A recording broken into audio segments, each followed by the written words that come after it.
Welcome to my channel cooking with Hira. आज मैं आपको सूप वाले नूडल्स बनाना सिखाऊंगी। जो इंस्टेंट नूडल्स बनते हैं कि वो किस तरह से इमीडिएटली तैयार हो जाते हैं।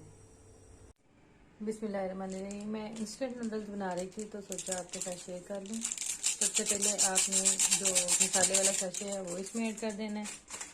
उसके बाद नूडल्स डाल देना है। पानी मैंने सिर्फ 1.5 कप ली है।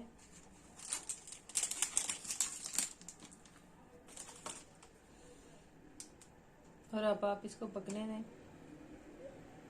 चाहें तो आप इसको कवर भी कर सकते हैं।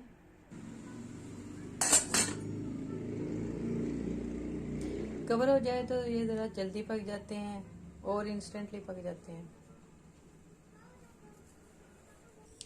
3-4 मिनट हो गए हैं इसको पकते। और उसके बाद मैंने इसको अब खोला है आपके सामने ही। ये देखिए, ये नूडल्स पक चुके हैं। इस वक्त इंस्टेंट नूडल्स तैयार हैं। अब मैं इसको डिश आउट करके दिखाती हूँ आपको।